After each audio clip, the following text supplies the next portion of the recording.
sore hari ini bahwa kita bisa mendengarkan paparan mengenai diseminasi budaya positif yang merupakan salah satu daripada implementasi kurikulum Merdeka. Jadi sebelum kita mulai paparan ini, ada baiknya kita mendengarkan sepatah dua kata dari Bapak Kepala Sekolah SMA Plus Evarina. Waktu dan tempat kami persilakan Bapak. Baik, Oras, selamat siang untuk kita semuanya. Yang saya hormati Bapak Ibu Guru sekalian yang hadir pada sore hari ini untuk kegiatan diseminasi budaya positif. Yang pertama kami ucapkan terima kasih kepada Bapak Ibu Guru yang sudah berkenan hadir untuk kesempatan ini, untuk meluangkan waktu yang cukup singkat ini. Jadi saya mengucapkan selamat mengikuti kegiatan ini. Kemudian pada akhirnya nanti untuk goalnya Bapak Ibu Guru bisa dapat pembelajaran yang berarti untuk kegiatan kita sore ini. Nah, bagi Bapak Ibu Guru yang lain juga tetap diingatkan bahwa kita di sini saling mendukung juga untuk setiap kegiatan yang positif, ya, termasuk perkembangan ataupun pengembangan dari pembelajaran yang Bapak Ibu lakukan di ruang kelas. Ya, jadi untuk kegiatan ini silahkan diikuti dengan baik supaya Bapak Ibu Guru juga mendapat pembelajaran dari kegiatan ini. Saya harapkan juga kegiatan ini berlangsung dengan baik dan interaktif guna kemajuan ataupun pengembangan dari potensi-potensi yang Bapak Ibu miliki. Nah, mungkin itu yang bisa kami sampaikan sore hari ini. Selamat mengikuti kegiatan ini. Selamat sore. Terima kasih kami ucapkan kepada Bapak Kepala Sekolah SMA Plus Evarina. Pagi hari makan kelapa, rasanya enak, bikin tertawa. Tidak perlu berlama-lama. Mari kita mulai ini acara. Mari kita mulai paparan hari ini yang akan dibawakan oleh Bapak Tahando Girsang SPDGR, diseminasi budaya positif. Oke, terima kasih saya ucapkan kepada Pak Kuasa yang telah membuka acara ini. Kemudian saya juga ucapkan terima kasih kepada Bapak Gerhajun Freddy Purba SSI GR untuk kehadirannya. Kemudian saya ucapkan terima kasih juga kepada Bapak Alpa Aditya Perdana selaku Kepala Sekolah SMK Swasta Plus Kesehatan Evarina. Dan lupa juga saya mengucapkan kepada teman-teman Bapak Ibu Guru yang ada di sekolah SMA maupun SMK Kesehatan Evarina. Jadi pada siang hari yang berbahagia ini kita akan membahas satu materi pada modul 1.4. Materi kami di Guru Penggerak angkatan ke-7, yaitu materinya tentang budaya positif. Jadi diseminasi itu artinya saya diberikan kesempatan pada saat ini untuk menyampaikan gagasan ataupun ide. Jadi pada pertemuan ini saya bukan menggurui Bapak Ibu semua, kita sharing gitu. Karena yang saya dapat di sini mungkin belum maksimal, jadi harapannya nanti kita saling melengkapi. Mungkin juga teman-teman sudah pernah belajar ini di platform Merdeka Mengajar, mungkin sudah pernah gitu. Jadi nanti kita boleh sharing, boleh menyamakan persepsi. Kalau nanti persepsi yang berbeda boleh kita luruskan. Jadi arahnya lebih kepada sharing atau dipaparkan, tapi nanti ada masukan dari teman-teman juga. Kemudian sebelum kita mulai, perkenalkan saya Tahando Girsang SPDGR, saya CGP angkatan 7 Kabupaten Simalungun. Kemudian yang di tengah itu ada Ibu Ana Dwi Asih Pajari sebagai fasilitator dari SMP Negeri 3 Klaten, Jawa Tengah. Dia sebagai fasilitator kami. Kemudian yang sebelahnya ada Bu Edita Situmorang SPD, ini sebagai pengajar praktik dari SD Negeri Batu Lapan Pematang Siantar. Oke, langsung kita lanjut. Oke, sebelum disampaikan materinya, Bisa diperhatikan di slide, ada pertanyaan di sini Bapak Ibu. Apakah Bapak Ibu setuju dengan pernyataan yang 3 ini gitu? Yang pertama, hukuman dapat mendisiplinkan anak, itu pertanyaan yang pertama. Kemudian yang kedua, pemberian hukuman dengan hal positif seperti membaca, membersihkan halaman sekolah dapat meningkatkan disiplin anak. Kemudian yang ketiga itu ada memberikan penghargaan dapat meningkatkan motivasi belajar anak. Jadi pertanyaan ini dilemparkan kepada teman-teman, Bapak Ibu guru. Jadi apakah Bapak Ibu setuju gitu dengan pernyataan ini? Kalau saya tanya satu-satu boleh ya? Kalau Bu Halimah kira-kira dari 3 pernyataan ini Bu, yang mana kira-kira Ibu setuju? Baik, terima kasih. Izin Pak, dari 3 pertanyaan ini menurut saya semuanya bisa digunakan, tetapi lebih baiknya di nomor 3, memberi penghargaan dapat meningkatkan motivasi belajar anak. Terima kasih. Oke, terima kasih kepada Bu Halimah. Bu Halimah tadi bilang semua dari ketiga pernyataan ini Bu Halimah setuju, tapi yang lebih setuju itu adalah poin yang ketiga, memberikan penghargaan dapat meningkatkan motivasi belajar anak. Atau yang lain Bapak Ibu ada yang mau berpendapat? Izin Pak, kalau misalkan untuk pernyataan yang pertama, hukuman dapat mendisiplinkan anak. Di satu sisi mungkin bisa, tapi tergantung hukuman yang kita berikan itu seperti apa. Kemudian yang kedua, pemberian hukuman dengan hal positif seperti membaca, membersihkan halaman sekolah dapat meningkatkan disiplin anak. Kalau di sini saya rasa tergantung gurunya juga sih pemberian hukumannya seperti apa. Sama halnya seperti yang nomor 1. Kemudian kalau untuk nomor 3, memberi penghargaan dapat meningkatkan motivasi belajar anak. Ini mungkin bisa Pak, saya setuju, karena kalau misalkan ada siswa yang dia bisa dalam mata pelajaran tertentu, kita hargai, kita beri penghargaan, baik itu hanya dengan pujian, mungkin dia semakin semangat dalam belajar. Oke, terima kasih kepada Ibu Reni. Jadi dari 3 pernyataan ini setuju semua ya Bu? Oke, mungkin ada teman-teman yang selain ditunjuk gitu, mau berpendapat gitu. Terima kasih Pak Izin. Menurut saya pernyataan yang 3 ini saya setuju 3-3-nya. Kenapa? Hukuman dapat mendisiplinkan anak, karena dihukum anak merasa takut, jadi dia mengikuti. Misalnya dia nggak ngerjain PR, jadi karena dia dihukum, besoknya dia ngerjain, terbiasa jadi disiplin.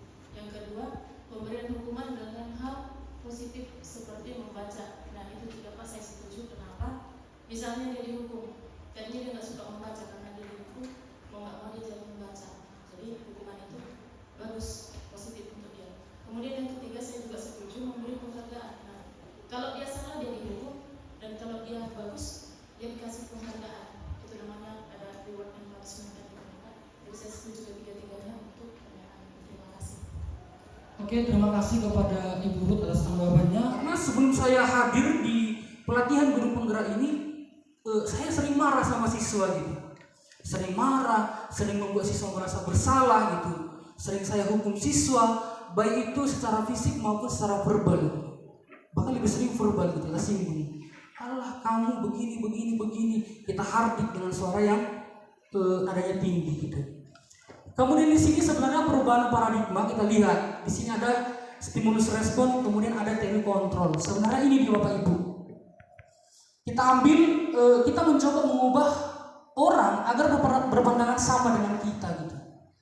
Sama dengan kita. Teori kontrolnya gini, kita berusaha memahami pandangan orang lain tentang dunia. Kemudian yang kedua, perilaku buruk dilihat sebagai suatu kesalahan. Kalau teori kontrolnya gini, semua perilaku memiliki tujuan. Maksudnya gini Bapak Ibu, kan perilaku buruk dilihat sebagai suatu kesalahan gitu. Kalau kita ngajar itu kan, kita harapannya cuma membawa selembar pengetahuan gitu. Kalau saya pertama sekali, bukan pertama sekali, sampai mungkin hari ini juga gitu, kita mikirnya gini, yang saya sampaikan adalah pengetahuan. Yang ada siswa pintar atau bodoh gitu. Bapak Ibu kan sering juga kita bertanya gitu, kalau di kimia kayak mana Bren si ini gitu. Yang ada hanya pintar atau bodoh. Jadi kalau kita di sini Bapak Ibu, perilaku buruk dilihat sebagai suatu kesalahan. Contoh, kalau di teori kontrol, semua perilaku memiliki tujuan. Kalau kita di kelas, biasanya lebih tahu sih kayak mana latar belakang anak-anak kita gitu. Ada siswa yang perhatiannya mungkin cukup di rumah. Maka yakinlah Bapak Ibu, di kelas juga dia akan tidak mencari perhatian lagi. Boleh belajar dengan serius, boleh belajar dengan tenang.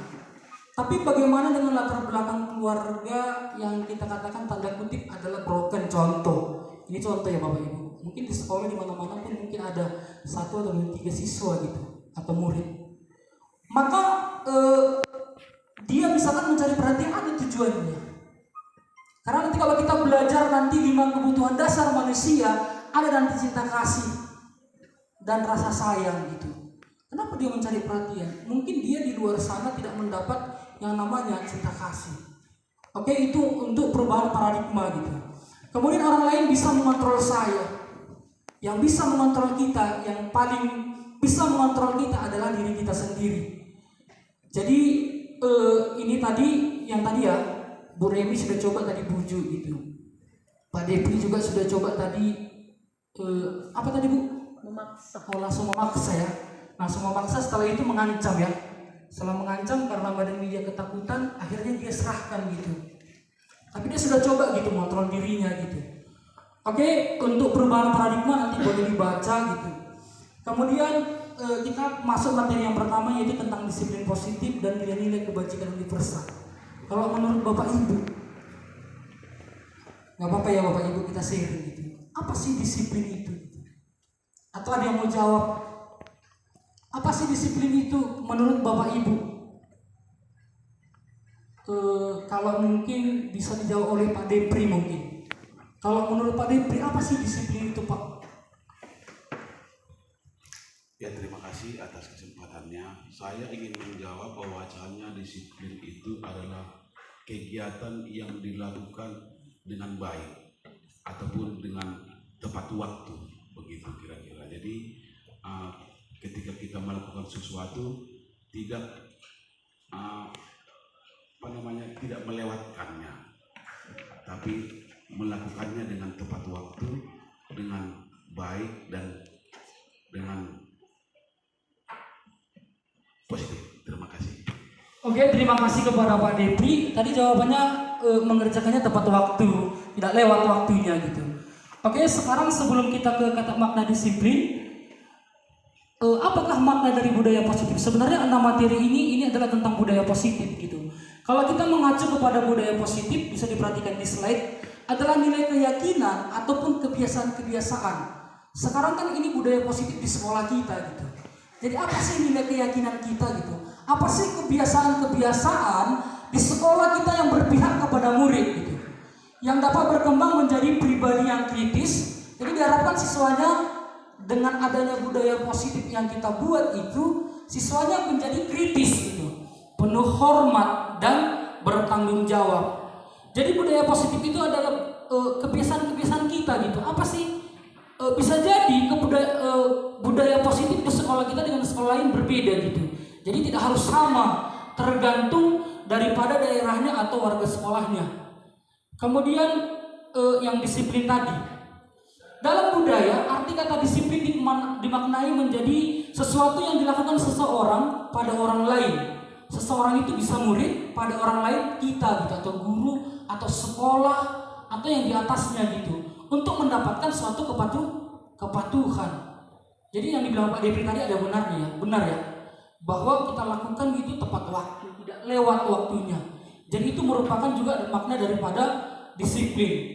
Kemudian kita cenderung menghubungkan kata disiplin dengan ketidaknyamanan, bukan dengan apa yang kita hargai atau pencapaian suatu tujuan.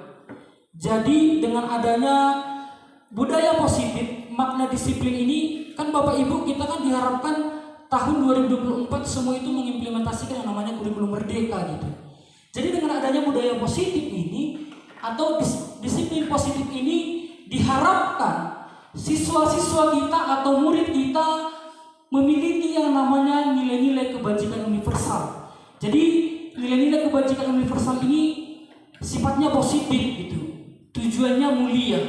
Kemudian yang diharapkan nanti di kurikulum merdeka ini nilai kebajikan ini sebenarnya sudah sangat mencakup ya, saling menghormati, bertanggung jawab. Kalau nilai kebajikan kalau kita searching di internet banyak Bapak Ibu, ada sampai ratusan namanya nilai-nilai kebajikan.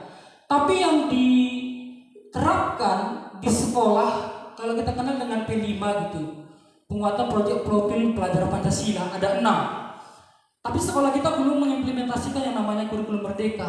Tapi saya yakin belum pun kita mengimplementasikan yang namanya kurikulum merdeka, kita bisa melihat dari 6 ini. Yang pertama itu adalah beriman, bertakwa kepada Tuhan yang Maha Esa serta berakhlak mulia gitu.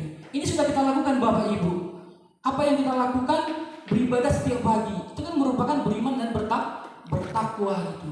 Atau kita sebelum memulai pembelajaran kita sudah berdoa, dan mengakhiri pembelajaran kita juga sudah melakukan doa. Itu juga sudah merupakan nilai-nilai kebajikan profil pelajaran Pancasila yang pertama. Kemudian yang kedua, mandiri.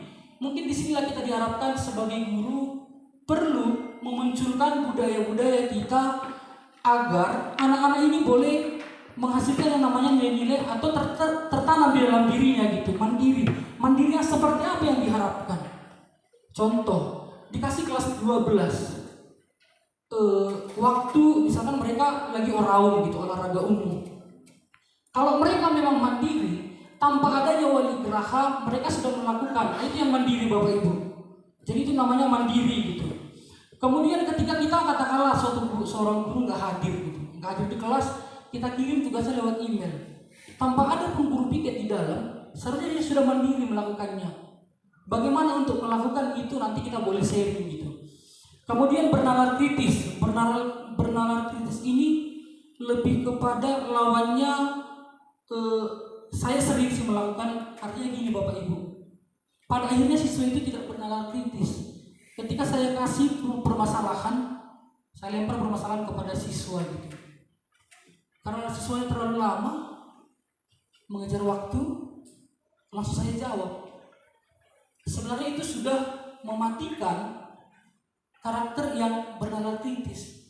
Bahkan sekarang dengan canggihnya teknologi, siswa boleh menjawab soal sesusah apapun dari dunia maya gitu, dari internet gitu. Tapi kita mematikan karena kita mengejar target waktu gitu, kita matikan bernalar kritisnya. Kemudian yang keempat, berkebinekaan global ini perlu kita terapkan gitu. Karena kan sekarang kalau kita lihat di mana-mana sangat kental sifat manusia itu sukisme. Kalau dia suku Simalungun, berteman sama suku Simalungun saja gitu. Kalau dia berteman sama orang Karo, dia suku Karo sama Karo aja. Banyak ya Bapak Ibu kita lihat. Mungkin bukan cuma di sekolah ini. Kan profil pelajaran Pancasila diharapkan setelah siswa tamat, 6 kebajikan universal ini juga melekat dalam hatinya gitu. Karena apa? Banyak orang sukuisme gitu. Jadi berkebinekaan global ini boleh kita tunjukkan, misal ada suatu kegiatan suku Karo, nggak apa-apa pakai adat Karo gitu. Simalungun pakai adat Simalungun dan yang lain-lain juga, supaya kita tahu bahwa kita ini berbeda tapi tetap satu. Kira-kira seperti itu. Kemudian bergotong royong, kalau ini Devarina saya pikir sih sudah sangat kental gitu, membersihkan kelas secara bergotong royong. Kalau ada siswa yang mendapat musibah, kita bergotong royong mengumpulkan dana sosial gitu. Itu merupakan nilai bergotong royong. Kemudian yang keempat adalah kreatif gitu. Kreatif itu adalah lebih kepada memunculkan sesuatu ide baru gitu, atau hal-hal yang baru, kira-kira demikian. Kemudian yang berikutnya, untuk melakukan nilai-nilai kebajikan universal itu sebenarnya ada kaitannya dengan teori motivasi, hukuman, penghargaan, sama restitusi tadi. Jadi ada tadi 4 guru, masih ingat ya Bapak Ibu apa tadi pertanyaannya? Tapi sebelum ke hukuman, penghargaan, kita bahas dulu di sini tentang perilaku manusia gitu. Jadi teori motivasi perilaku manusia itu Bapak Ibu ada 2.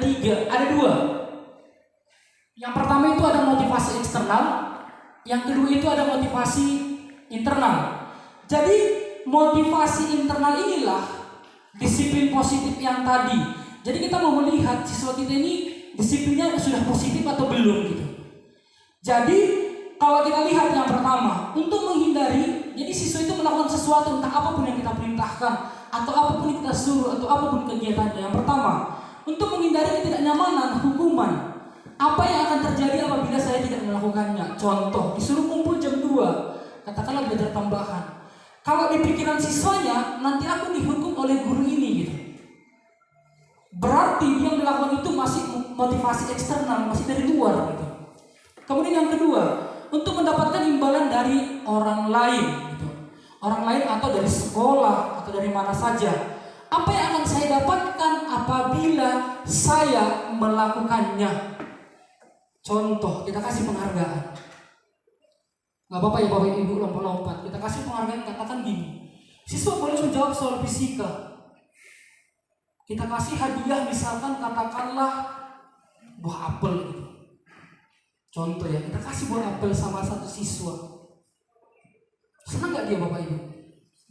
Senang ya? Ada 30 siswa tadi di dalam kelas. Sekarang pertanyaannya, bagaimana dengan 29 siswa atau murid yang lain? Oke, nanti kita jawab.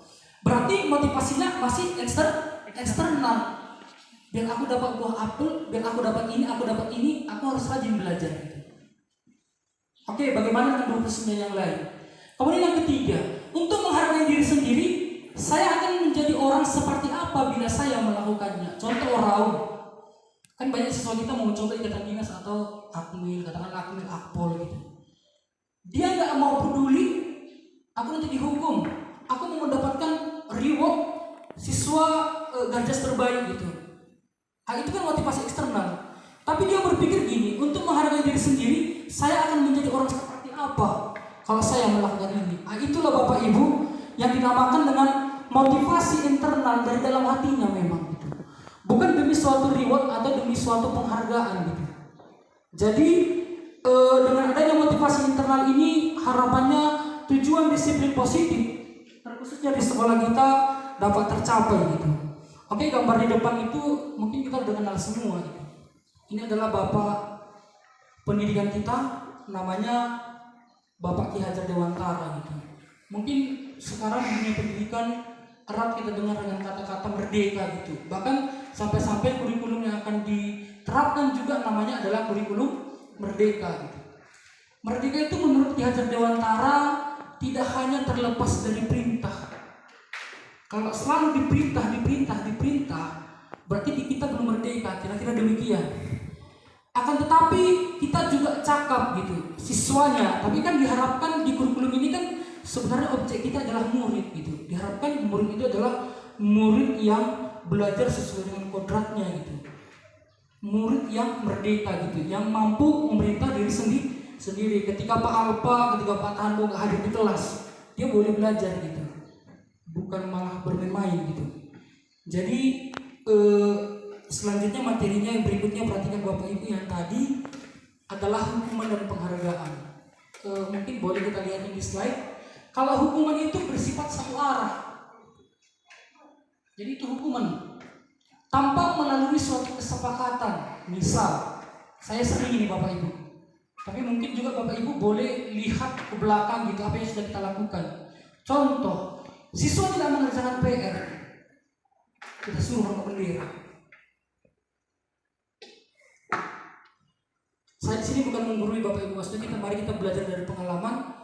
Saya pun sangat tertampar ketika masuk di modul ini. Oh, ternyata siswa gak dihukum gitu. Ada nanti bahas yang lebih tepat gitu. Jadi untuk nanti hukuman itu diberikan berupa fisik boleh, berupa verbal. Contoh siswa terlambat keluar, itu kan hukuman ya Bapak Ibu. Secara verbal kata-kata, kamu yang terlambat terus, itu merupakan suatu hukuman. Kemudian yang penghargaan itu adalah pengendalian perilaku seseorang dengan suatu benda atau peristiwa yang diinginkan gitu. Yang dibuat dengan persyaratan hanya jika Anda melakukan hal itu maka Anda akan mendapatkan penghargaan yang diinginkan. Kita kembalikan yang tadi. Kita kasih buah apel misalkan sama si Ibu Ella sebagai siswa katakanlah di ruangan ini. Ibu Ella ini katakanlah siswa terpintar kimia.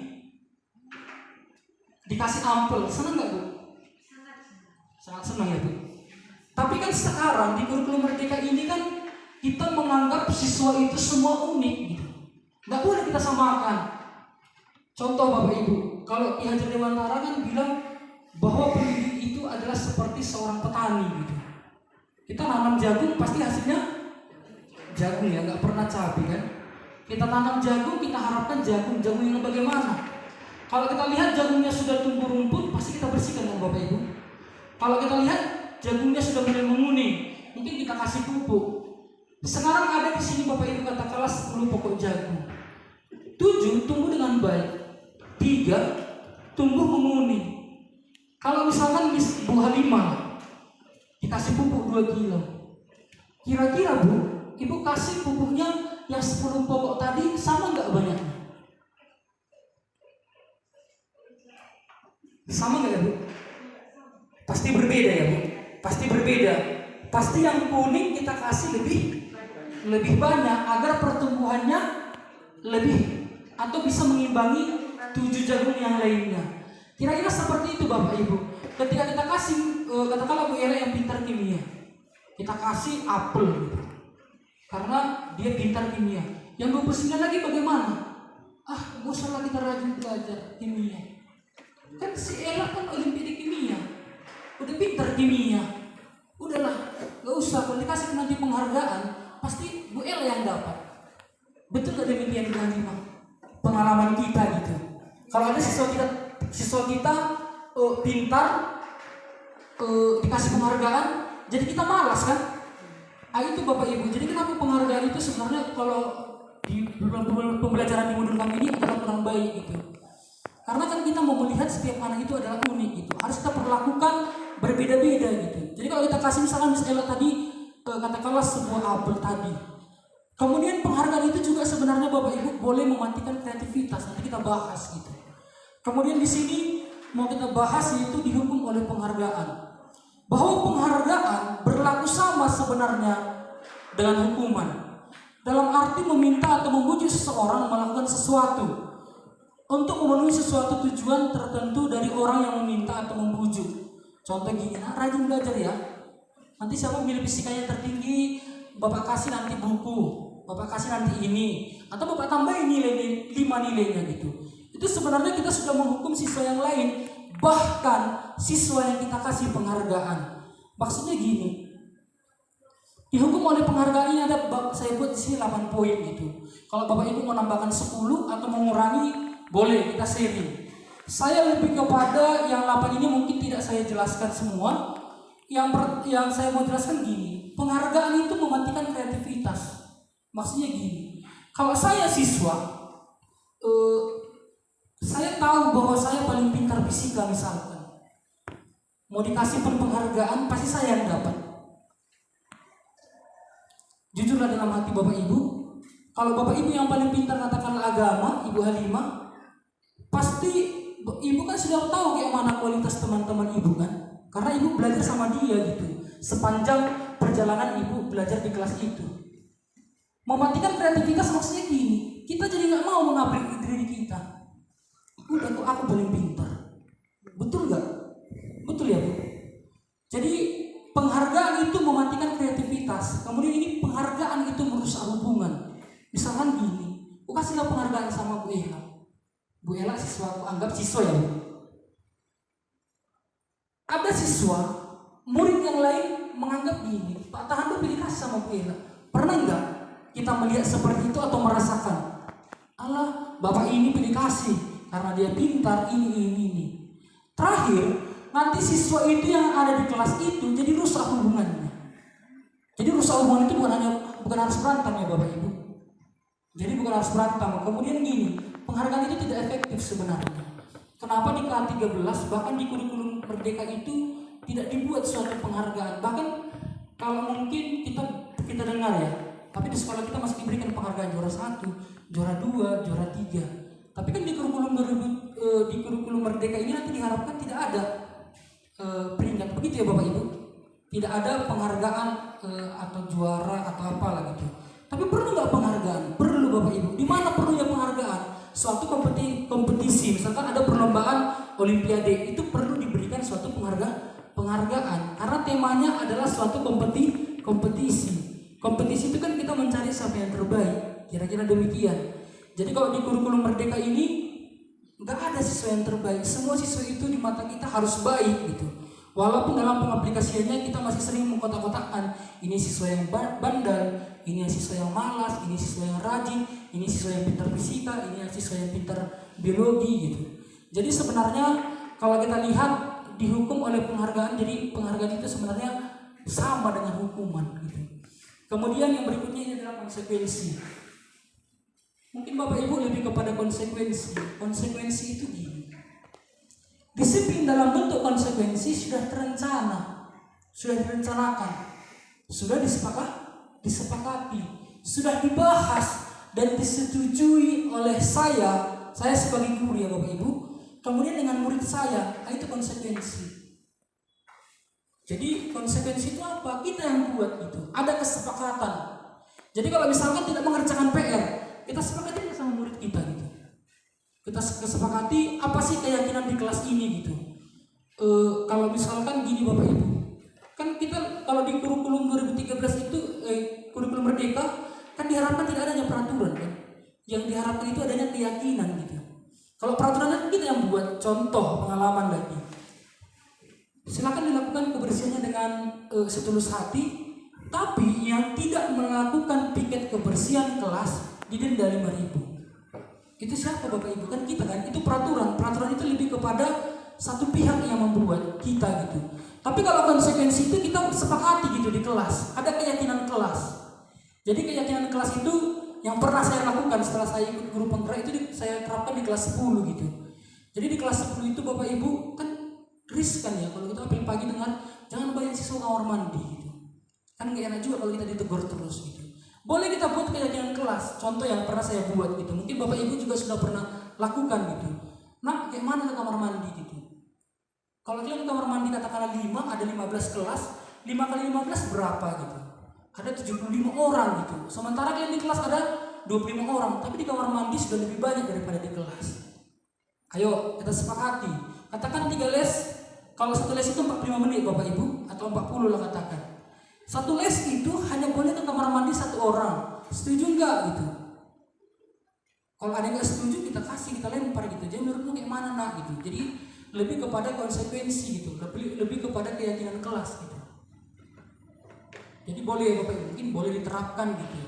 Jadi kalau yang kami lakukan demikian gitu. Jadi ketika katakanlah saya masuk 3 les, berarti selama saya 3 les hanya 3 orang yang boleh ke kamar mandi gitu. Tapi bukan berarti hanya 3 orang ya Bapak, kan ada mungkin situasi-situasi tertentu. Mungkin siswanya sakit perut gitu, memang harus ke kamar mandi gitu. Bolehlah pintar-pintar kita guru membaca situasi. Betul nggak siswa itu demikian pengen ke kamar mandi gitu. Jadi 1 les katakanlah dia ke kamar mandi. Pak izin gitu, ada siswa 2 orang. Nah kita tampilkan aja di slide, kita buka aja. Makanya setiap bab slide ini kita tampilkan aja gitu. Kita baca keyakinan kelas. Apa keyakinan kelasnya? Cuman 1 orang yang boleh ke kamar mandi selama satu les. Kalau dia ngotot misalkan, oke nah sekarang 9, kita masuk jam 8, masih 8.40, kan tadi 8.45 biar les kedua kan Bapak Ibu. Ya udah berarti di atas 8.45 nanti siswanya boleh ke kamar mandi.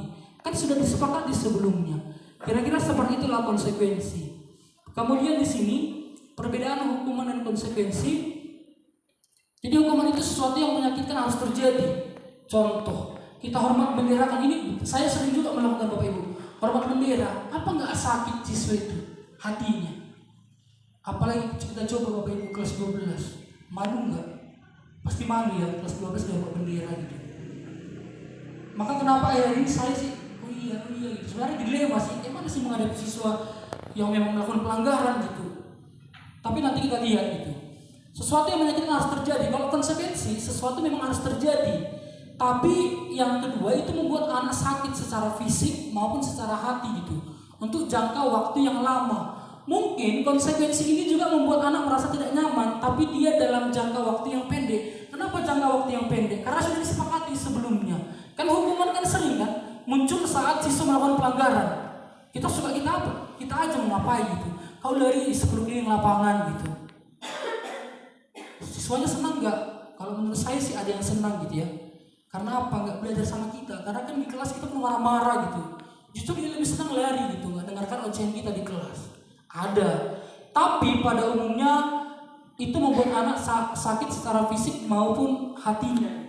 Kemudian anak pasti membenci kedisiplinan karena selalu dihukum. Contoh, dia terlambat Bapak Ibu, kita hukum langsung, padahal kita nggak tahu apa yang dilakukannya di luar sana. Contoh gini, katakanlah tadi anak dari asrama, dia dipanggil sama pembinanya. Mungkin pernah ya kita alami gitu. Dipanggil sama pembinanya, mungkin ada sesuatu yang harus disampaikan, tapi anaknya terlambat. Kita hukum langsung. Kau keluar gitu, jangan masuk gitu. Padahal tadi kita belum menanyakan gitu. Dia menjelaskan pun nggak bisa, karena sudah langsung kita hukum. Keluar, kau nggak boleh masuk. Saya pun Bapak Ibu pernah melakukan itu. Tapi kalau kita di posisi murid tadi, kita balikkan kan? Kayak mana ya gitu. Oh, berarti lebih baik kita tanya gitu. Kemudian hukuman itu lebih kepada paksaan, kalau konsekuensi, stimulus atau tanggapan. Kemudian yang berikutnya nanti mungkin boleh dibaca, saya bagi nanti. Kemudian ini restitusi. Restitusi itu lebih kepada gini Bapak Ibu, kita memperbaiki kesalahannya, bukan mencari kesalahan siswa. Contoh gini, tapi Allah Pak Tahando, susah itu, apalagi dia Farina, sekolah berbasis militer ini. Memang susah Bapak Ibu, saya akui juga. Saya coba terapkan, kadang saya mundur gitu. Gak usah saya mulu-mulu, memang susah untuk diterapkan, tapi bukan berarti gak bisa. Sekolah lain bisa, masa kita gak bisa. Jadi restitusi itu adalah proses menciptakan kondisi bagi murid untuk memperbaiki kesalahannya. Misal, siswa terlambat, seharusnya kita tanya kenapa dia terlambat. Nak, kamu terlambat, ini jam berapa nak? Kita masuk kan pukul 8, kamu datang pukul 8.15. Boleh kita tanya gitu, apa alasannya? Kenapa dia terlambat? Tapi untuk materi restitusi nanti saya jelaskan di belakang karena ada juga itu materinya. Kemudian ini Bapak Ibu, dari yang tadi hukuman dan konsekuensi, mungkin Bapak Ibu boleh menjawab gitu. Jadi tolong perhatiannya Bapak Ibu. Di sini ada 7 tindakan. Yang pertama, mencatat 100 kali di dalam buku kalimat saya tidak akan terlambat ke sekolah. Yang kedua, lari mengelilingi lapangan basket 2 kali karena terlambat hadir di sekolah. Yang ketiga, murid diminta untuk push up 15 kali. Mungkin siswa kita sampai 50 kali ya Bapak Ibu. Tidak menggunakan masker ke sekolah. Kemudian yang keempat, menggantikan kertas tugas teman yang telah dicoret. Kemudian yang kelima, membersihkan tumpahan air di meja. Jadi kita membersihkan gitu si murid. Keenam, murid disuruh untuk membuka sepatu seharian di sekolah karena tidak memakai sepatu hitam. Soal peraturannya warna hitam sepatunya, tapi dia pakai warna putih. Kemudian yang ketujuh, lari mengelilingi lapangan basket 2 kali karena terlambat 10 menit untuk pelajaran PJOK. Bapak Ibu, saya minta bantuannya untuk menjawab masing-masing 1, 2 sampai 7 ini, yang manalah 7 tindakan guru ini yang merupakan hukuman, yang mana merupakan konsekuensi. Mungkin Bapak Ibu boleh dulu menjawab dalam hati, nanti kita diskusikan gitu.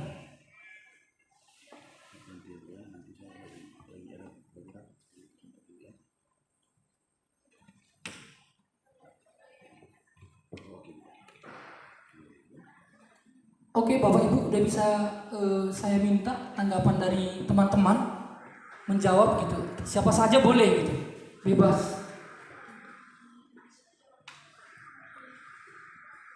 Siapa saja boleh ya Bapak Ibu. Dipersilakan untuk memberikan tanggapannya.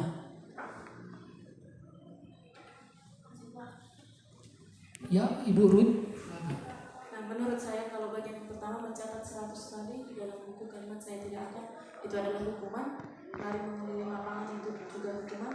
Murid diminta untuk pusat karena tidak menggunakan masker ke sekolah. Nah, murid diminta untuk push up 15 kali karena tidak menggunakan masker ke sekolah, itu konsekuensi. Menggantikan kertas konsekuensi. Membersihkan tumpahan air juga konsekuensi. Membersihkan tumpahan air di meja tulis karena tersenggol, itu konsekuensi. Murid disuruh untuk membuka sepatu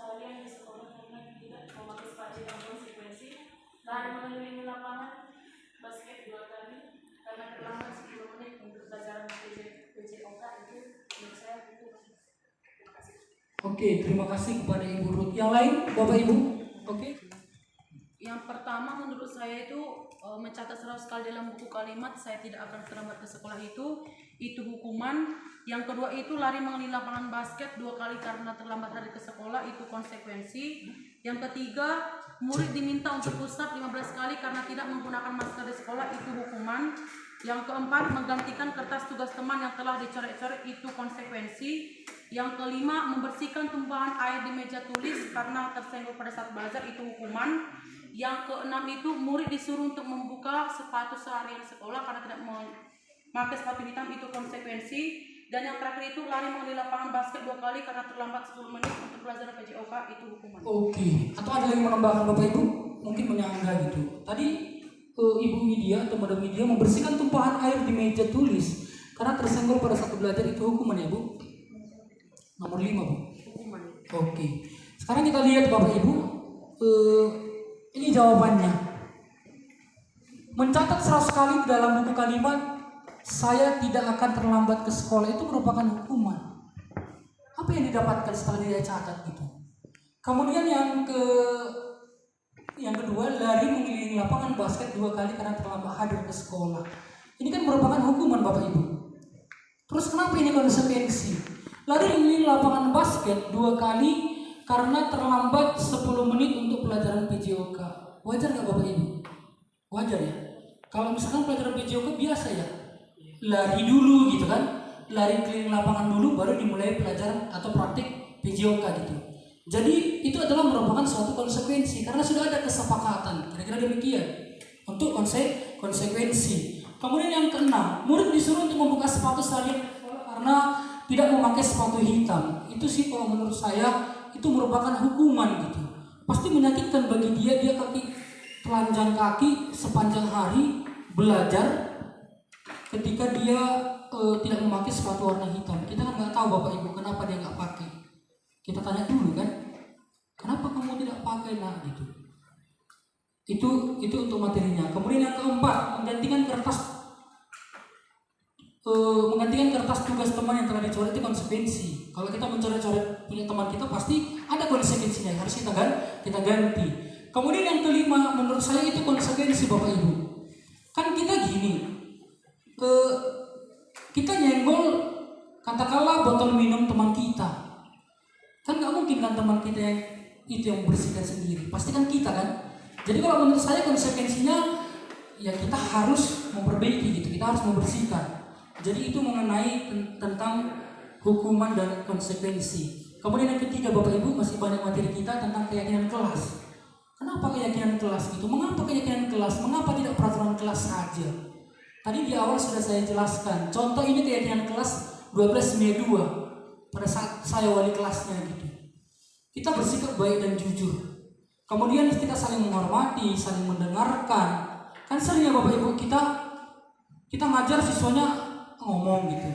Kita nggak saling mendengarkan. Kira-kira demikian.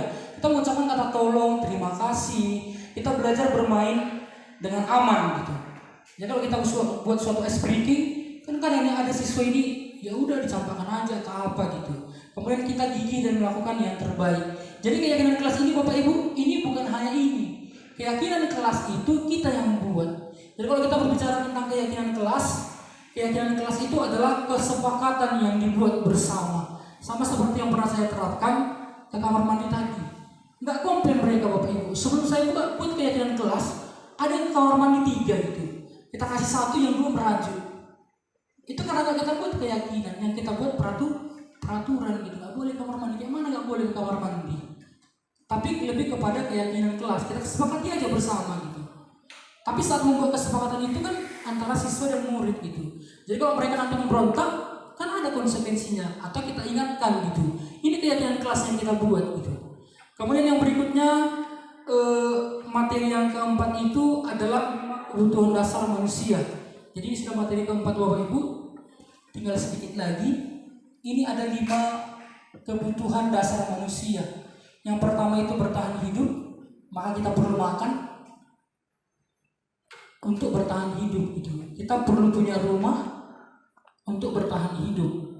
Jadi itu merupakan kebutuhan kita yang pertama. Kemudian yang kedua, kasih sayang dan rasa diterima. Siapa di sini sih sama Bapak Ibu nggak mau disayang gitu? Apalagi sama orang tersayang. Iya kan Bu Halimah? Kadang murid kita kenapa melakukan hal yang mungkin menjengkelkan bagi Bapak Ibu? Mungkin dia melempar gitu, melempar temannya saat belajar serius gitu. Supaya apa? Supaya diperhatikan gitu. Kita lihat murid kita, mungkin setiap kelas ada itu Bapak Ibu. Dia memang butuh kasih sayang. Tapi apa yang kita lakukan? Kita hukum gitu. Saya sering sih itu hukum gitu. Ternyata setelah kita lihat latar belakangnya, dia adalah orang yang kurang kasih sayang gitu. Mungkin orang tuanya tidak ada lagi gitu. Jadi yang menyayangi dia di rumah mungkin tidak ada gitu. Atau kasih sayangnya tidak maksimal gitu. Kemudian yang ketiga, kesenangan. Bapak Ibu pernah nggak lihat siswa gini dilempar pakai kertas gitu? Sebenarnya itu adalah untuk memenuhi kebutuhannya. Dia senang melempar temannya. Tapi sebenarnya salah kan? Jadi kalau misalkan pembelajaran sudah jenuh, boleh kita penuhi kebutuhan murid gitu. Apa caranya buat SPG? Menonton video pembelajaran gitu. Kemudian yang keempat itu kebebasan gitu. Bapak Ibu mau nggak dikekang? Kondisi Bapak Ibu sekarang dikekang atau bebas? Silakan dijawab dalam hati. Entah siapapun yang mengekang. Tapi, katakan di apel pagi guru kita dimarahi gitu. Karena sesuatu hal, katakanlah sesuatu hal yang mungkin menurut sekolah nggak pas gitu. Tapi menurut Bapak Ibu mungkin masih pas gitu. Kita merasa nggak senang ya, merasa dikekang, merasa nggak bebas. Jadi setiap manusia itu butuh kebebasan, tapi kebebasannya seperti apa gitu. Bukan berarti di kelas kita kasih siswa itu kebebasan sebebas-bebasnya, bukan. Kemudian yang kelima, penguasaan. Jadi ketika Bapak penguasaan di sini maksudnya lebih kepada kepenguasaan materi gitu. Jadi ini 5 kebutuhan dasar manusia. Kemudian 5 posisi kontrol guru. Ada di sini 5 Bapak Ibu. Yang pertama penghukum, pembuat merasa bersalah, sebagai teman, pemantau, manajer. Jujur kalau saya yang lebih dominan sebelumnya itu lebih kepada penghukum dan pembuat merasa bersalah. Kita hukum. Atau kira-kira Bapak Ibu yang mana? Atau Bu Porti, kira-kira yang mana Bu? Kira-kira posisinya gitu. Yang mana Bu? Penghukum ya. Kalau Ibu Cynthia? Penghukum juga. Masih penghukum ya. Kalau Pak moderator kita, Pak Kuasa? Tidak ada ya Pak? Kenapa saya jadi penghukum merdeka? Posisi kontrol memang perlu diperlukan. Cuman posisi kontrol itu harus tahu seperti yang dijelaskan tadi di awal kali. Kontrol kita jangan sampai mengontrol siswa. Salah satu menghukum siswa juga termasuk mengontrol siswa. Oh tidak? Iya, penghukum Pak. Ya udah. Berarti nggak ada ya Pak? Iya. Dari 5 posisi kontrol ini ya Pak. Padahal yang 5 ini Pak, kita pasti harus miliki. Karena kan ini judulnya adalah 5 posisi kontrol guru. Saya pikir tadi cuma ditanyakan apakah penghukum. Oh bukan Pak. Dari 5 ini kira-kira posisi kita di mana Pak? Saya lebih kepada teman. Oh lebih kepada teman gitu. Kalau Ibu Elpenti? Terkadang sebagai penghukum, terkadang sebagai teman. Terkadang sebagai penghukum, terkadang sebagai teman. Oke, jadi kalau misalkan posisi penghukum, kalau posisi penghukum ini kira-kira ginilah kalimatnya Bapak Ibu. Patuhi aturan saya. Dan biasanya nadanya tinggi gitu. Kita menghardik, kasar. Itu kalau kita posisinya sebagai penghukum gitu. Atau awas kamu gitu. Kemudian yang kedua, kamu selalu saja salah gitu. Jadi kita tahu dia salah, kita lebih lagi siswa yang selalu salah. Jadi di kurikulum merdeka sebenarnya itu tidak baik untuk dilakukan gitu. Kemudian yang ketiga, ini mungkin kalau saya sih pernah lakukan Bapak Ibu. Selalu yang terakhir selesai gitu. Contoh, nggak selesai PR-nya Bapak Ibu. Kau aja gitu. Kau aja nggak selesai. Itu sebenarnya kita sudah menghukum gitu. Tidak secara fisik tapi secara verbal atau kata-kata. Kau aja terus gitu. Udah jelek, contohnya dulu. Nggak pernah masuk TV. Nah itu kan adalah salah satu peristiwa posisi kita sebagai penghukum. Mungkin kita bercanda Bapak Ibu. Saya juga sering lakukan itu dulu. Tapi kan sebenarnya saya sudah menghukum siswa gitu. Kau aja terus gitu. Kau aja nggak siap PR-mu. Kemudian yang kedua, itu adalah posisi membuat merasa bersalah gitu. Ini juga sering saya lakukan Bapak Ibu ketika gak siap PR-nya. Nah, andai kalau di sini orang tuamu sekarang ini jam berapa? Udah kerja atau belum? Kerja. Atau siswa tidur gitu. Kau tidur lagi jam 9, orang tuamu sudah bangun tulang di sana untuk sekolah dengan kau. Dia kan merasa bersalah ya. Tapi kalau menurut saya sih merasa bersalah ini kalau nadanya bisa lembut gitu. Jadi kita seperti menyindir gitu Bapak Ibu. Ya kalau saya posisinya sih lebih kepada penghukum dan pembuat merasa bersalah. Kemudian posisi yang ketiga itu adalah posisi sebagai teman. Sebagai teman ini misalnya gini, ayolah bantu demi Bapak ya gitu.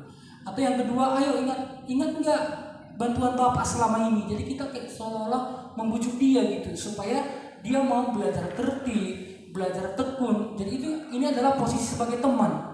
Mungkin kita lebih akrab dengan siswa gitu. Lebih akrab dengan siswa. Kemudian yang ketiga, ya sudah kan ini tidak apa-apa. Contoh terlambat. Siswa terlambat. Kamu kenapa terlambat nak? Ya maaf Pak, tadi begini. Jawaban kita, ya sudah kan ini tidak apa-apa. Nanti kamu jangan terlambat lagi. Kira-kira itu adalah posisi sebagai teman gitu.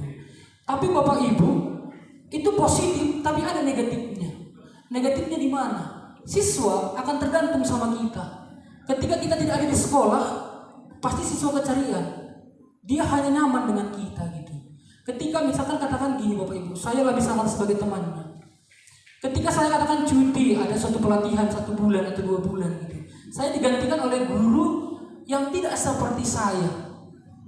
Pasti si anak itu tidak akan sama semangatnya belajar ketika dengan saya, dengan guru yang baru. Walaupun kualitas mengajarnya sama, tapi kan posisi kontrolnya itu sebagai teman.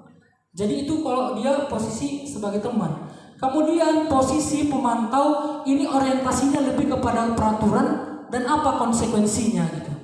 Jadi ini biasanya gurunya datar gitu. Ini peraturannya, ini konsekuensinya. Kau hadir terlambat, konsekuensinya ini. Kau begini-begini, ini konsekuensinya. Lebih kepada itu kalau dia pemantau. Jadi peraturannya apa gitu. Kalau guru pemantau sering gitu. Tapi secara sadar nggak sadar mungkin kita pernah melakukan kelima posisi kontrol, tapi mungkin yang mana lebih dominan. Kemudian yang kedua, apa yang telah kamu lakukan gitu. Kemudian yang ketiga, sanksi atau konsekuensinya apa gitu. Contoh, siswa terlambat 15 menit. Peraturannya kan nggak boleh terlambat ya Bapak Ibu. Tapi kan disiplin gitu. Kalau pemantau ini lebih pada konsekuensi. Ya udah kalau kamu terlambat 15 menit, setelah pembelajaran ini nanti istirahat, kamu ikut lagi belajar 15 menit, mengerjakan yang tertinggal tadi. Lebih kepada seperti itu pemantau. Kemudian yang kelima, ini adalah posisi manajer. Diharapkan kalau yang belajar dari modul kami Bapak Ibu, kita diharapkan posisi manajer ini.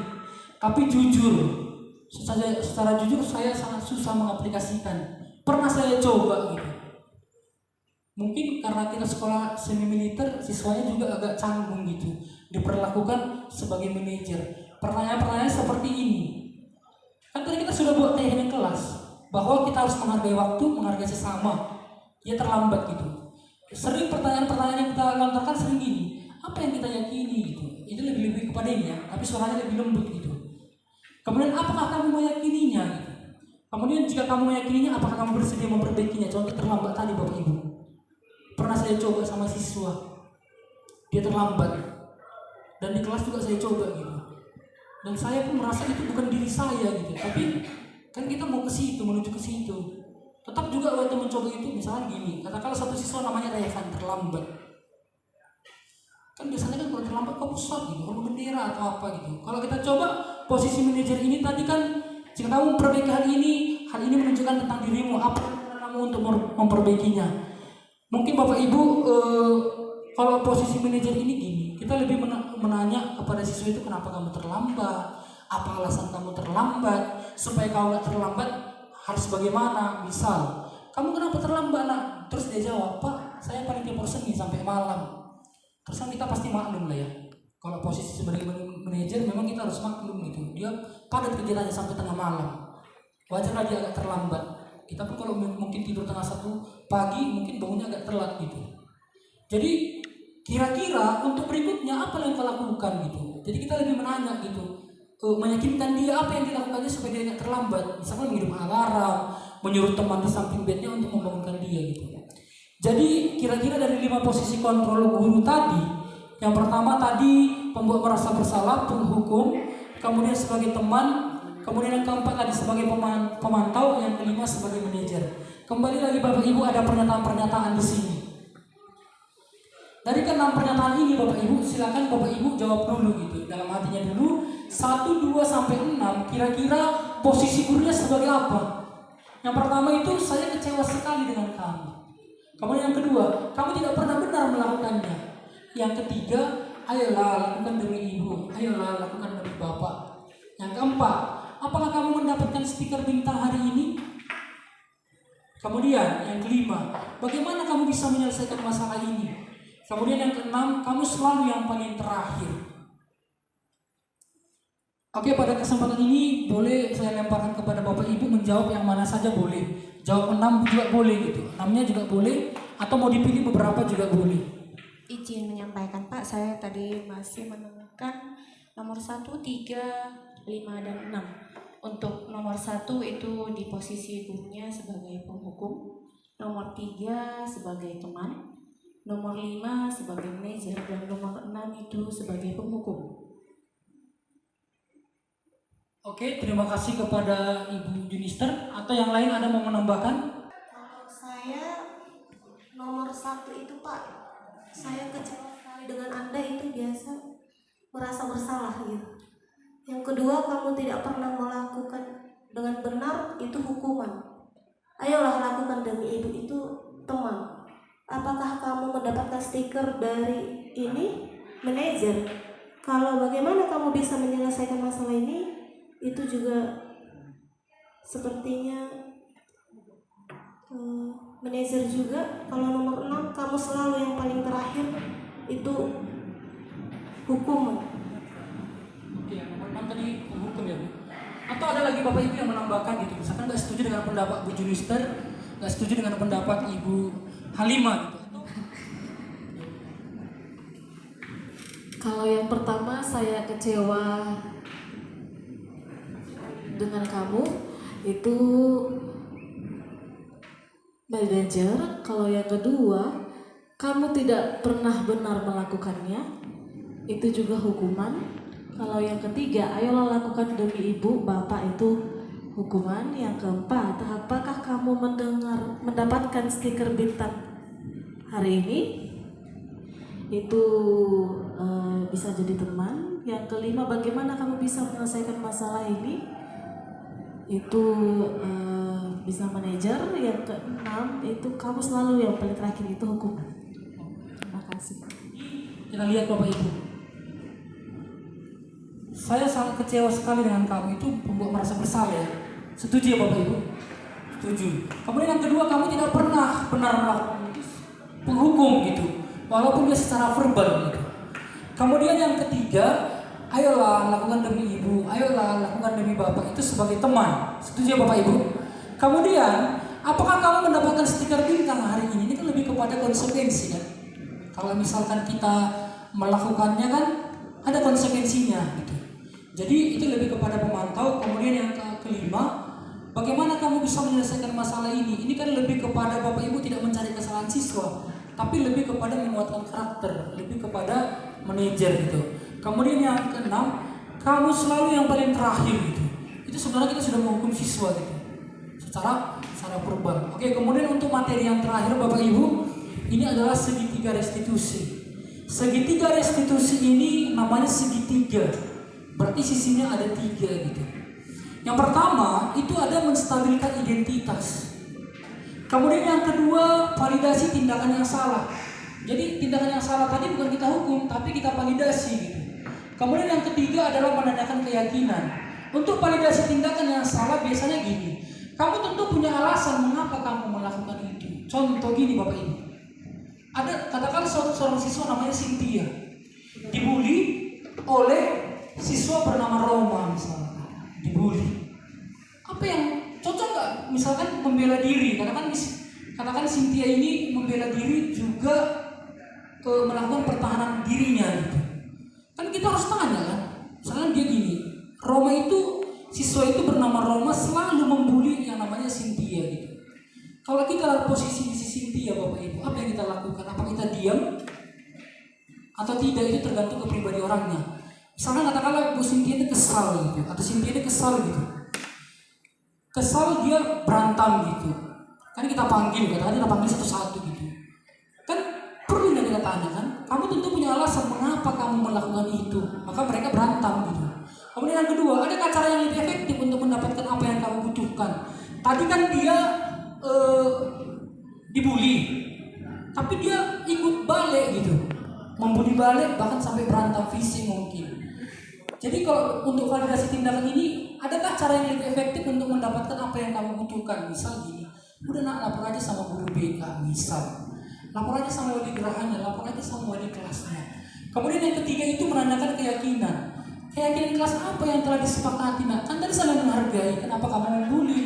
Kan kira-kira seperti itu gitu. Jadi kan kita lebih kepada menanya keyakinannya gitu. Kamu ingin menjadi orang seperti apa kalau kamu nggak membuli lagi?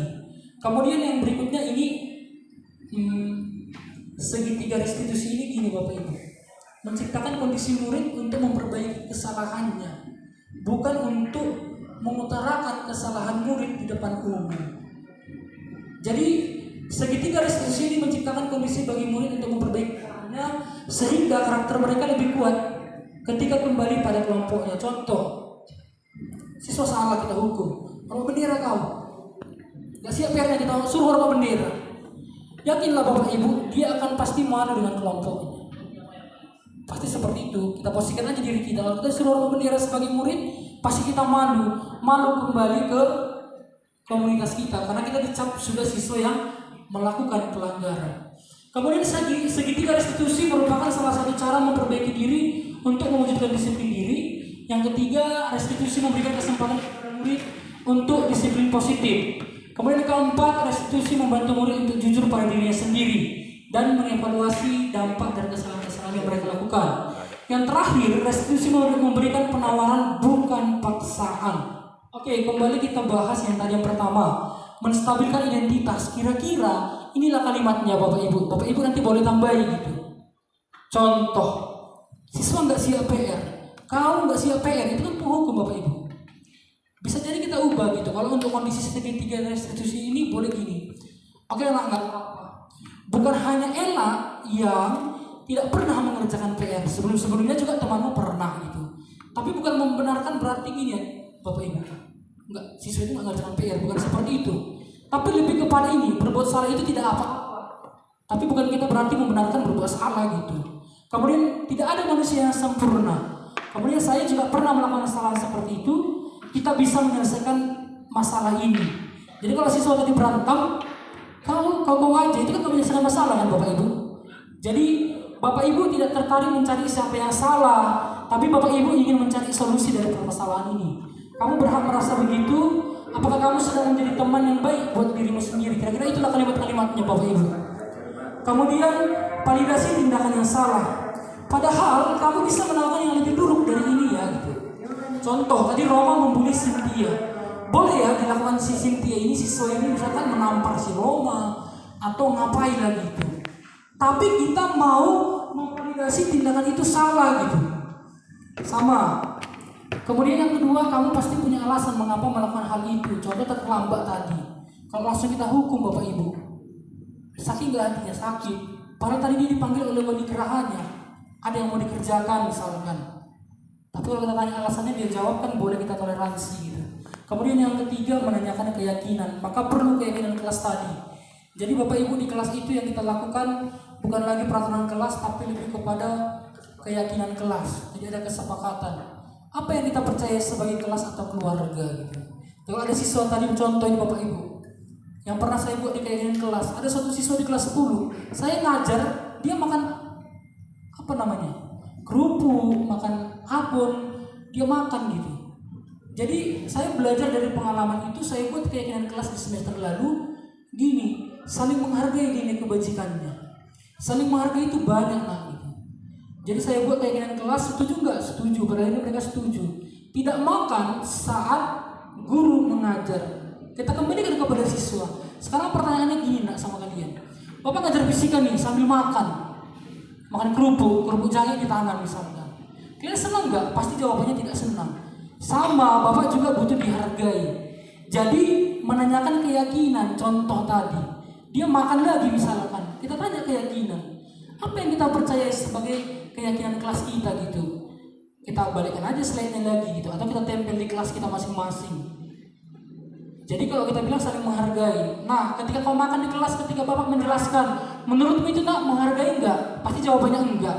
Oke, kalau enggak silakan nanti makanannya disimpan dulu, istirahat dimakan gitu. Nah, itu kan ini lebih kepada menanyakan keyakinan. Kemudian apa nilai-nilai umum yang kita telah sepakati yang tadi kayak kelas? Apa bayangan kita tentang kelas yang ideal? Kalau kita saling menghargai, kita saling ini gitu ya, hal-hal positif. Kamu mau jadi orang yang seperti apa gitu? Jadi kan kita menanyakan keyakinan kelas. Oke, kembali lagi ke materi awal Bapak Ibu. Teori kontrol menyatakan, ini terakhir Bapak Ibu. Teori kontrol menyatakan bahwa kita pada dasarnya termotivasi secara internal. Internal itu dari dalam diri kita. Ketika identitas sukses telah tercapai, maksudnya gini, identitas sukses itu Bapak Ibu, kita nggak menghukum siswa lagi, tapi kita lebih kepada konsekuensi dan restitusi. Kalau kita menghukum siswa, pasti identitasnya gagal gitu. Udah aku yang paling bodoh, karena kita kasih label gitu. Kau masih siswa paling bodoh gitu. Nah, itu adalah identitas gagal gitu.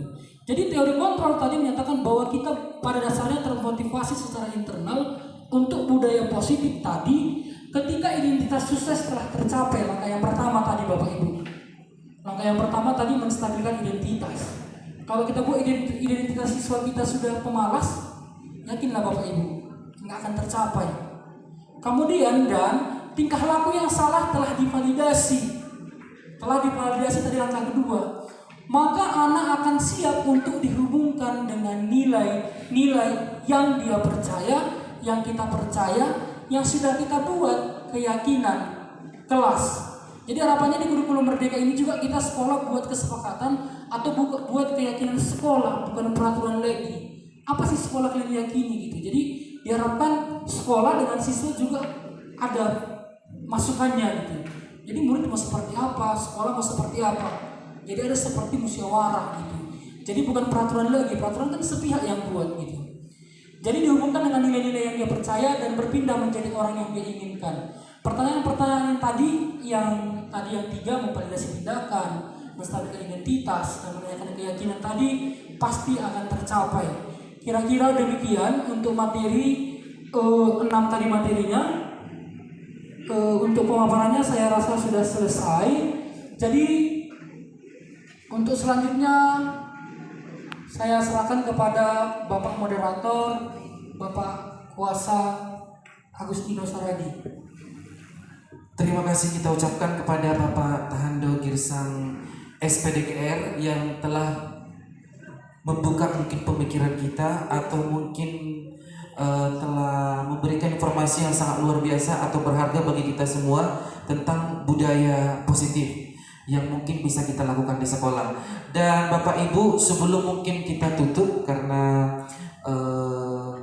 mungkin ada yang ingin bertanya atau ada yang mungkin ingin memberikan saran atau memberikan kritikan kepada apa yang disampaikan oleh Bapak Tahando Girsang, mungkin cukup satu sesi saja. Nanti kita lihat kalau memang overdone it atau berlebihan, maka kita akan buka 2 sesi. Kita buka sesi pertama, mungkin satu sesi cukup hanya 3 orang saja. Selaku sebagai guru penggerak, terima kasih kami ucapkan kepada Bapak yang dipaparkan dari awal sampai akhir tadi. Ada hal-hal dari awal slide tadi, ada hal yang menjadi sebuah hal yang sedikit masih belum terpecahkan mengenai hukuman dan hadiah tadi. Hukuman dan hadiah. Dari yang saya dapat, bisa dibilang hukuman dan hadiah itu merupakan hal yang tidak harus diberikan kepada siswa. Karena kemarin ada sepintas saya baca mengenai sedikit tentang kurikulum merdeka. Hukuman dan penghargaan itu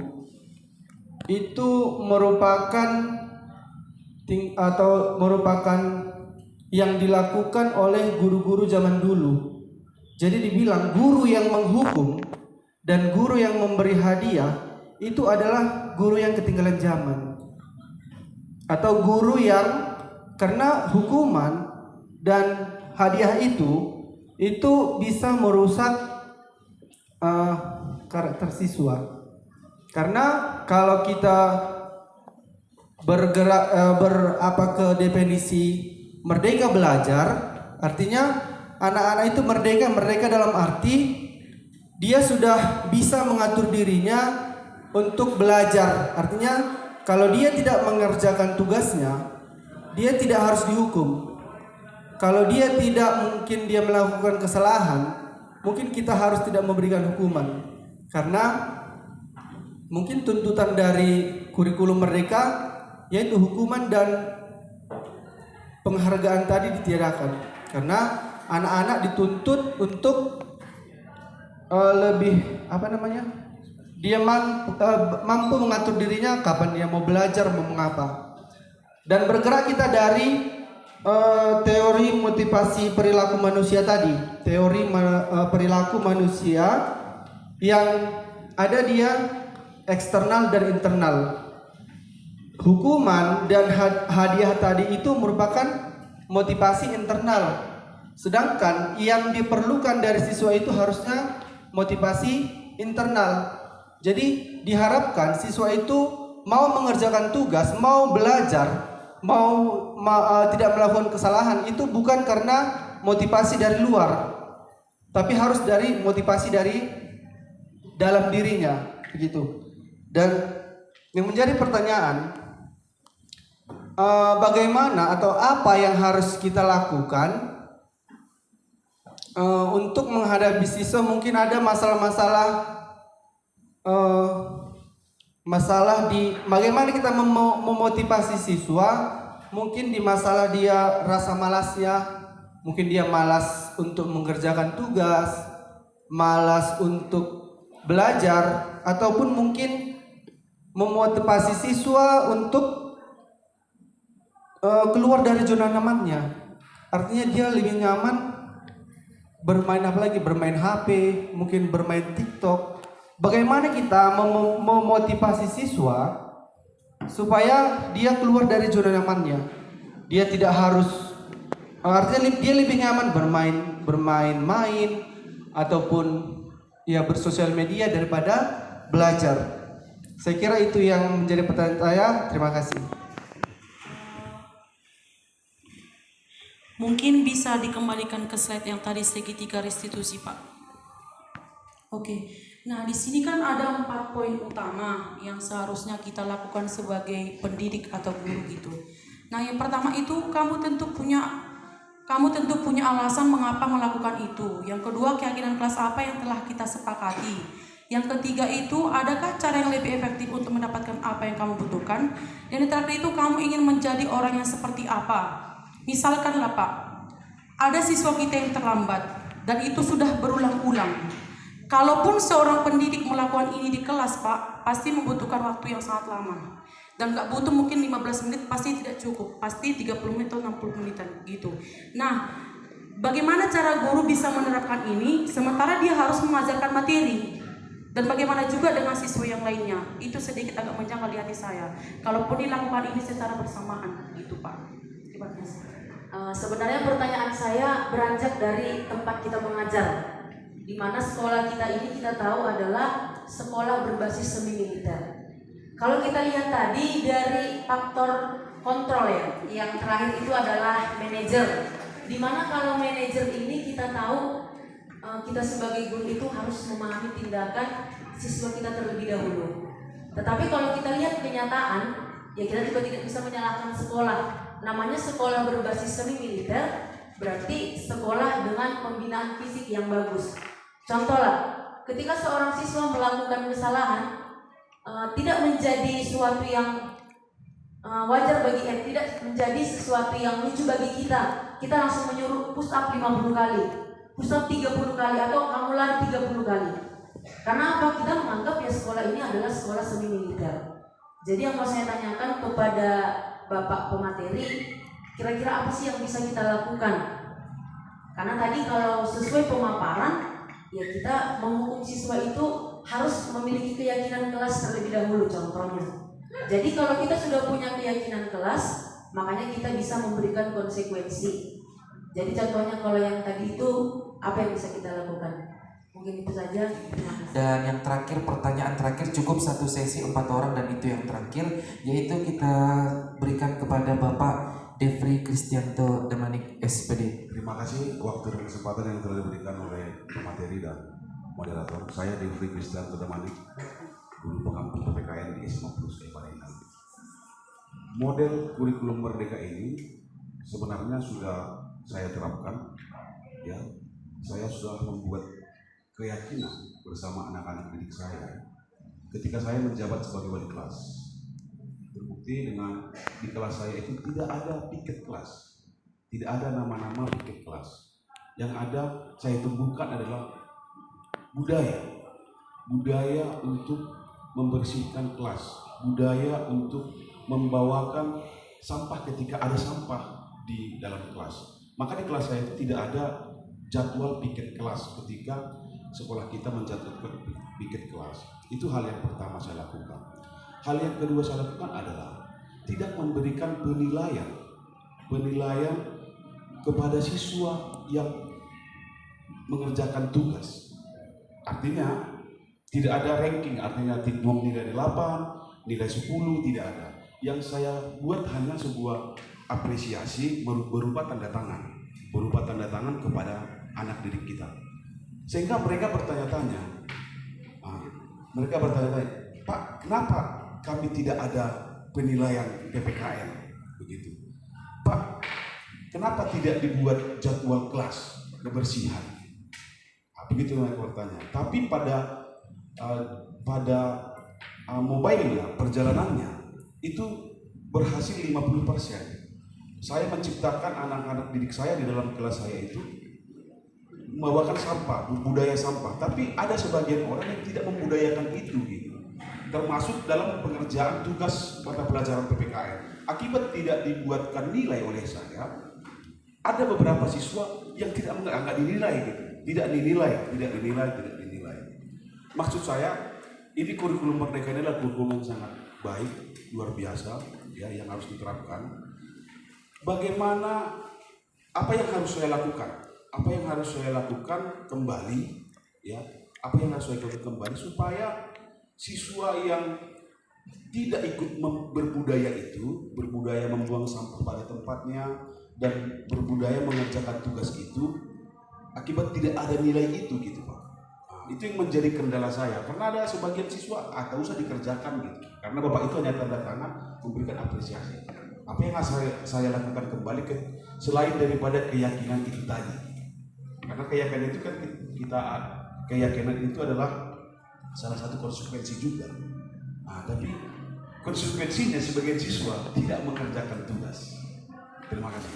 Terima kasih kami ucapkan kepada Bapak Devri Kristianto Damanik SPD, yang mungkin itu adalah sebuah pernyataan yang mengatakan bahwa implementasi kurikulum atau kurikulum merdeka atau budaya positif di SMA Plus Eparina sudah diterapkan. Mungkin itu adalah suatu pernyataan yang sangat bagus dan perlu kita apresiasi. Mungkin 3 pertanyaan bisa dijawab, Pak. Oke, terima kasih kepada moderator. Di sini tadi ada 4 pertanyaan. Yang pertama dari Bapak Hari Lihardo Purba tentang bagaimana ya Pak memotivasi orang yang malas gitu, yang pada zona nyamannya. Kemudian untuk Pak Devri saya pikir hampir mirip. Ada tadi siswa yang tidak membudayakan membuang sampah ya Pak. Apa yang harus saya lakukan gitu sebagai wali kelasnya agar dia ikut seperti temannya 50% lagi membudayakan sampah gitu. Saya pikir sih itu agak mirip gitu. Jadi pada pemaparan materi yang tadi yang saya sampaikan tadi kan bagaimana, pertanyaan Pak Hari tadi, bagaimana kita memotivasi siswa yang malas gitu. Motivasi yang perlu kita berikan itu Bapak Ibu lebih kepada posisi kontrol kita sebagai guru, kan ada 5 tadi. Yakinlah Bapak Ibu, kalau kita posisi kita selalu tetap stagnan di penghukum, yakinlah identitas siswa tadi gagal, kan gagal itu ya. Kalau dia malas, gagal gitu, nggak sukses ya Bapak Ibu kalau malas. Kemudian tadi tidak membudayakan membuang sampah gitu. Berarti dia identitasnya tetap gagal. Memang ini tidak mudah gitu. Kalau saya jelaskan mungkin bagi Bapak Ibu juga itu berat gitu. Bagi saya juga berat gitu. Yang pertama kita posisikan diri kita yang mana gitu. Yang 5 tadi kalau saya lebih setuju kepada manajerial gitu. Yang pertama kita menstabilkan identitas, misalkan malas. Karena ada tadi menstabilkan identitas. Kemudian yang kedua ada tadi validasi tindakan yang salah. Apa yang salah? Malas tadi, atau dia hanya bermain TikTok, main medsos gitu. Kemudian yang ketiga menanyakan keyakinan gitu. Motivasinya gini Bapak Ibu. Kalau kita marah, yakinlah siswa yang malas tadi akan tetap malas. Sama gini Bapak Ibu. Gak usah dulu ke murid, kita sebagai guru di apel pagi pernah gak kena marah? Pernah ya Bapak Ibu? Saya pernah kena marah gitu. Kita dimarahi, apa yang terjadi? Dalam hati mendongkol, dalam hati ikut marah. Karena kita sudah dicap, katakan kalau tadi siswa malas, kita guru yang malas misalkan. Kan sudah dapat reward guru yang malas. Pada akhirnya karakter kita mati gitu. Jadi motivasinya apa? Ayo kita coba sama-sama gitu. Bukan hanya Pak Ari yang bertanya, saya juga sedang berjuang untuk melakukan ini. Segitiga restitusi tadi, menstabilkan identitas. Yang pertama, kamu malas nak, gitu kan? Misalkan dengan nada yang lembut ya. Kalau kita dengan nada yang kasar pasti udah masuk kategori penghukum gitu. Kamu malas gitu. Nah, itu udah menghukum Bapak Ibu. Karena kita sudah menghukum dia secara verbal gitu. Kita coba melakukan pendekatan gitu. Nak, saya yakin bukan cuma kamu yang malas, banyak yang malas gitu. Itu kita menstabilkan identitasnya.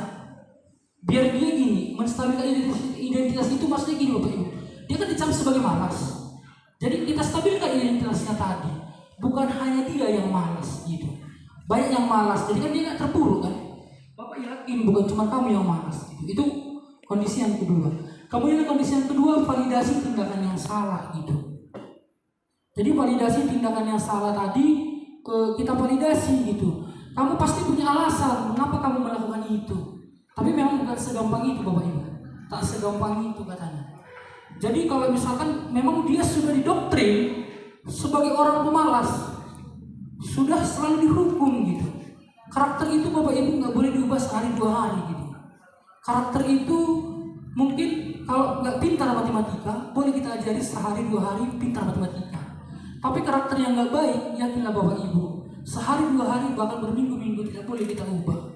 Maka mari kita lakukan secara intens gitu terhadap siswa kita. Nggak berhasil hari ini, besok kita lakukan. Kira-kira demikian. Itu tadi untuk segitiga restitusi validasi tindakan yang salah. Mungkin kasusnya hampir mirip dengan Pak Depri. Sekali saya menjawab, nanti kalau ada masukan silakan kita berdiskusi. Kemudian yang ketiga, menanyakan keyakinan. Maka perlu keyakinan kelas. Keyakinan kelas contoh malas. Malas itu kan Bapak Ibu kalau kita buat nilai kebajikan boleh kita kaitkan menghargai diri sendiri. Kalau kita malas, kita kan nggak menghargai diri kita sendiri kan. Berarti bolehlah kita masukkan ke keyakinan kelas kita terkhususnya. Jadi menurut kamu nak gitu, boleh kita nanya keyakinannya gitu. Kamu yakin nggak bisa menjadi orang yang rajin gitu? Jangan kita utarakan lagi dia semalas. Menurut kamu nak, yakin nggak kamu menjadi orang yang rajin gitu? Jadi kita menanyakan keyakinannya. Kita tanya lagi keyakinan kelas yang tadi yang sudah kita buat bahwa kita harus menghargai diri kita. Kalau kamu malas, kamu bukan menghargai dirimu lagi. Kira-kira demikian. Sama tadi mungkin kasusnya boleh dikaitkan dengan Pak Depri. Kemudian pertanyaan yang kedua itu dari Bu Widya, terlambat. Memang Bapak Ibu, kalau kita di kelas, tadi kan banyak ya pertanyaan-pertanyaan mungkin. Bolehnya Ibu Widya ini, tapi itu bukan mutlak benar ya. Dari 3 tadi boleh kita lakukan katakan 1 gitu. Contoh kita ngajar, kamu kenapa terlambat nak? Dia jelaskan misalkan, ini kan sudah jam 8.30, kamu baru datang misalkan. Berarti kan di situ kita menstabilkan identitas. Udah nak, nggak apa-apa. Bukan hanya kamu yang pernah terlambat. Sekarang kita berkaca, kita pun pernah terlambat. Nggak apa-apa kita bilang, Bapak aja pernah terlambat gitu. Kan kita juga sebagai teladan kan. Jadi kalau kita punya kesalahan nggak apa-apa kita akui kesalahan kita kepada siswa. Jadi untuk selanjutnya nanti untuk misalkan tadi memvalidasi, yang kedua kan itu validasi tindakan yang salah, menanyakan keyakinan, bolehlah.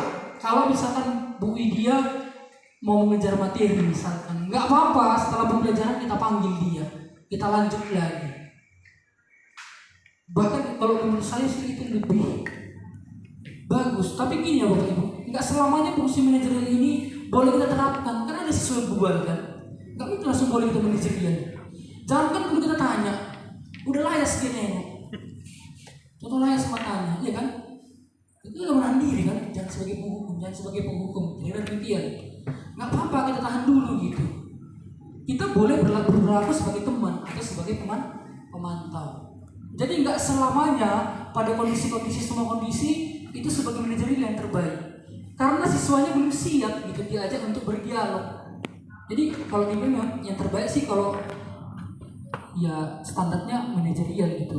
Kita mundur aja gitu, mundurnya kemana sebagai teman. Itu ya Bu, itu jawabannya. Kemudian tadi untuk Bu Cynthia, kan sekolah kita adalah semi militer gitu. Tadi posisi kontrol terbaik menurut yang kita bahas adalah manajerial. Sementara kalau semi militer memang keras ya Bu. Jarang ya kita lihat ada satuan tentara gitu LPMB gitu. Ayo baris gitu, jarang ya. Dia lebih kepada ketegasan atau lebih kepada apa namanya? Tapi kan dari pertanyaannya kayak mana kita gitu. Tapi kan sebenarnya kalau menurut saya semi militernya itu lebih kepada, tapi boleh kita diskusikan, lebih kepada pelatihannya gitu, lebih kepada jasnya. Bukan berarti kita membawa, karena di kurikulum nggak ada kurikulum semi militer gitu. Tapi kan tidak boleh kita pungkiri, kita juga karena sudah lebih kental itu kita bawa juga ke kelas gitu. Siswa ngantuk kita suruh pusat. Nggak kita tanya kenapa kamu ngantuk? Nah, kita tadi malam dia di katakan ada kegiatan gitu sampai jam 2 pagi yang kita nggak tahu karena kita tanya di asrama gitu kan, masih tahu ke pusat gitu. Padahal kan pusat itu kalau di sini lebih kepada mereka semi militer gitu. Boleh kita gunakan dulu tiga restitusi tadi. Kita tanyakan dulu gitu, ini nggak ngantuk siswa atau boleh kita buat keyakinan gitu. Ngantuk sekali 2 kali masih memaafkan kayak lagu itu. 3 kali kita kasih konsekuensi. Kira-kira demikian Bu Cynthia. Jadi boleh nggak? Kayak mana menerapkan? Kalau menurutku sih boleh diterapkan gitu. Jadi semi militernya tadi kita kesampingkan saat mereka latihan jasmaninya gitu. Tapi di kelasnya kita buat ya sesuai kurikulum kita, kurikulum merdeka yang akan kita lakukan. Kira-kira demikian. Jadi atas 4 pertanyaan tadi menurut saya sudah saya tanggapi Bapak Ibu. Kalau misalkan Bapak Ibu mungkin merasa belum puas gitu, boleh disanggah atau ditambahi gitu. Mungkin Bapak Ibu terima kasih Pak untuk jawaban yang telah diberikan atau penjelasan yang telah diberikan atas 3 pertanyaan dan 1 pernyataan. Dan mungkin cukup sampai di sini saja Bapak Ibu, satu sesi agar kita juga bisa belajar dan berpikir ke depannya untuk mengimplementasikan budaya positif di sekolah. Seperti yang dikatakan oleh Bapak Soekarno, belajar tanpa berpikir itu adalah sia-sia, dan berpikir tanpa belajar itu adalah yang paling berbahaya. Jadi kita harus belajar dan juga berpikir tentang kurikulum merdeka, terkhususnya implementasi budaya positif di sekolah, sehingga sekolah kita bisa menjadi sekolah yang mampu untuk berkarya di dalam setiap kegiatan-kegiatan di dalam sekolah maupun di luar sekolah. Dan mungkin kata-kata terakhir yang bisa disampaikan seperti filosofi pendidikan Bapak Ki Hajar Dewantara, watak dan budi pekerti merupakan kodrat setiap manusia, sehingga kita sebagai pendidik kita sebagai pendidik harus memahami kodrat tersebut dan mendampingi tumbuhnya kecakapan budi pekerti murid dalam setiap kegiatan pembelajaran yang dialaminya. Itu dia. Itu yang mungkin saya sampaikan. Dan sebagai penutup, Bapak Ibu, kita akan dengarkan penutup daripada Bapak Alfa Aditya Perdana SSI selaku Kepala Sekolah SMK Plus Kesehatan Eparimu. Waktu dan tempat kami persilakan. Baik, terima kasih atas waktunya. Mungkin untuk terakhir sudah semua dipaparkan oleh Pak Tahando. Ada baiknya kita terima semua yang baiknya, pahami semua materi yang dikasih. Semoga bisa diterapkan di sekolah kita nanti. Mungkin itu saya, terima kasih. Dan terakhir sekali dari Bapak Tahando sendiri, Bapak Tahando Girsang SPDGR selaku pemapar daripada diseminasi budaya positif. Oke, yang terakhir dari saya untuk teman-teman Bapak Ibu semua, saya mengucapkan banyak terima kasih kepada Bapak Ibu yang telah memberikan hatinya, memberikan waktunya, meluangkan waktunya boleh hadir di tempat ini. Jadi apapun yang saya sampaikan tadi, mudah-mudahan kedepannya kita boleh berdiskusi, boleh sharing, boleh kita aplikasikan demi kemajuan sekolah kita. Jadi apabila ada perkataan saya yang salah, saya mohon maaf kepada Bapak Ibu semua. Terima kasih. Terima kasih. Jalan-jalan, kita berikan tepuk tangan. Jalan-jalan ke Kairo, tidak lupa membeli makanan. Demikian presentasi Bapak Tahando. Jika ada yang salah, mohon dimaafkan. Tadi kita buka dengan doa, maka kita akhiri juga dengan doa. Saya akan tuntun dari depan. Mari kita berdoa sesuai dengan ajaran kita masing-masing. Doa dimulai.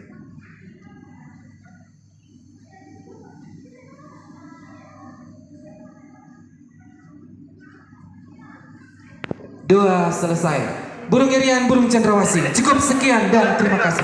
Faras, faras, faras.